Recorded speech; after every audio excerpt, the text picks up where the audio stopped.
if everybody is fit for Erik Ten Hag, which I know is a big ask, but if everyone is fit, what is Manchester United's best starting 11? It seems to be a debate I'm having with my mates. I'm sure it's a debate you're having with yours as well. It's a kind of debate that Ten Hag is semi-having with himself as well. What is our best team? What's our strongest team if everyone's fit?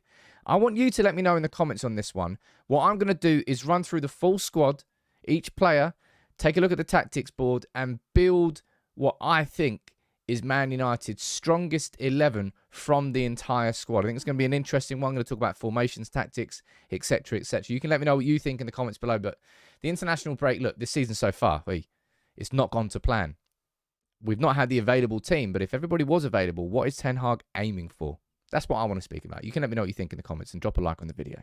And let's, of course, start in goal. And look, in fact, let's start with the formation. The formation for me is a 4-3-3, all right? It's that system what Ten Hag started the season with. 1 number 6, 2 number 8s. It's just the personnel is probably not what I think Ten Hag expected it to be. Now, we go back here and look, there's going to be people that are writing Onana off already. Just kick him out of the team. I'm interested to see when Bayindir comes in, but Onana is in Manchester United's strongest 11. Onana will be there all season. Erik Ten Hag will not throw Onana under the bus because it's his first season. You might say that's the right and the wrong thing to do, but it's not a case of the same rules apply to everybody. All right, and Onana will get leeway. He'll get help. He'll get more time to settle in because it's his first season. All right, that's not really the argument we're having here. Onana is in that team, and maybe if Bayindir gets the opportunity, Bayindir will prove that he should be in that team. But as it stands, it's Onana. Now, defensively, I think quite a few of these players pick themselves. It's just that we can't bloody pick them available for selection right now because they're not bloody fit. But we go and we take a look at the board here. I think Varane starts as right centre-back. I think Luke Shaw starts at left back. And we've got, where is he? Up there. Martinez starts there. We've not been able to use that really. We had I think this was the first game of the season where they were all available. Was that the only game they were available? I don't actually know. The question, of course, is Wan-Bissaka or Dalot? And in my opinion, it's Wan-Bissaka. And I'll explain that as we go forward to move through the different positions. But simply put, it's like this.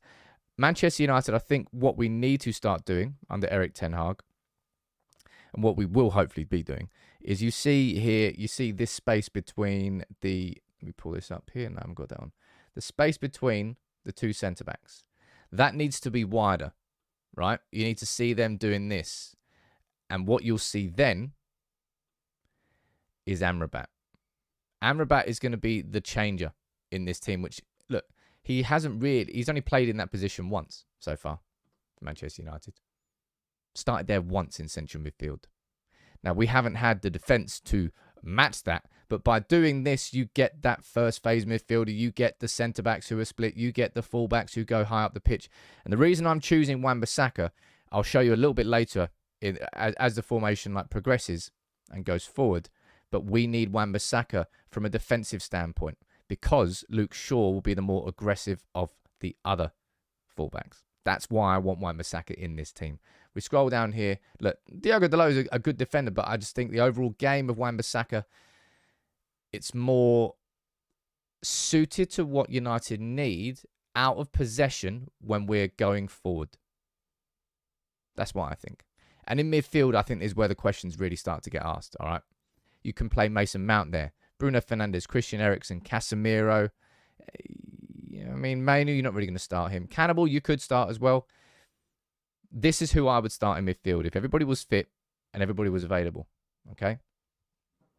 I would go back to the midfield that Erik Ten Hag wanted at the start of this season. Wanted to work, right? There's Bruno. Bruno and Mount as the two central attacking, well, not really attacking, as the two number 8s with Amrabat instead in as the number 6. Now, we actually thought that Amrabat was going to be kind of an alternative to Casemiro. I'm leaving Casemiro out of this team at this moment in time, which I never thought I'd say.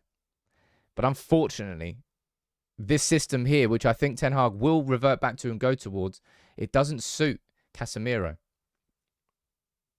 Maybe what would suit Casemiro here is you could technically do this, right? Now, this is a possibility. You could play Casemiro as one of those 2 number 8s. And I spoke about the evolution of Casemiro. I said, look, if you're going to get Amrabat being as that number 6, then you might well see Casemiro freed up to go forward a little bit more. And in that sense, he may well suit it. But then what happens to Mason Mount? Are you going to be starting Mason Mount out on the right wing? This is what I mean about the best starting 11. There are debates about positions. There really, really are. I'm even debating it now, but I'm doing it. I think I'm... No, I don't. Jeez, I've even debated it when I'm doing it. That's how tough this is. I think I'm going to keep Casemiro in the middle. Casemiro's been woeful this season, man. He really, really has. Scott McTominay, he's not going to be starting for United. Hannibal, you could put him in there. And there's going to be a lot of people that say Hannibal should be in it. I don't think Hannibal's going to be in our strongest 11 just yet. And Kobe Mainoo, well, he was fantastic in pre-season, but we're yet to see him play in the Premier League for United. Let's wait till he comes back and we can make that judgment. Eriksen, I don't think will be starting for Manchester United in many Premier League games. And that's about it. Pelistri is not a midfielder, and neither is Ahmed. And Donny van de Beek won't be starting for United anytime soon. I'm still debating this, and I might change it as we go forward. But into the attack, there's only one, in my opinion anyway, there's only one guaranteed starter in this attack. Rasmus Højlund. Been an absolute breath of fresh air. Rasmus Højlund has been absolutely incredible. Maybe not. Okay, that's a bit far. He's really impressed me in every game that he has played so far. And he was absolutely incredible against Galatasaray. That's where he really, really showed his potential. More than potential, he scored 2 goals. Højlund is the only guaranteed starter in that attack. And this is what I mean. I was kind of umming and ahhing because in my head, I'm thinking, well, Mason Mount, could he go on that right-hand side? You could also put Anthony out on that right-hand side. Options down on that left-hand side, you've got Garnacho. And, of course, you've got Marcus Rashford. Rashford has been bang out of form. You're not starting Martial, I don't think. Eriksen's not starting. Sancho probably won't be a player for too much longer. And Pelistri has had his opportunities at right wing. I don't think he's really taken them enough. So these are the options I think you've really got. And you could potentially put Hannibal down as an option there instead of Casemiro. But you could also put Mount down there as an option.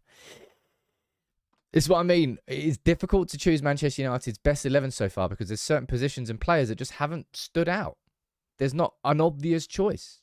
And that's what makes it an interesting debate. And that's why I wanted to do this video. I think in my gut is telling me this, right?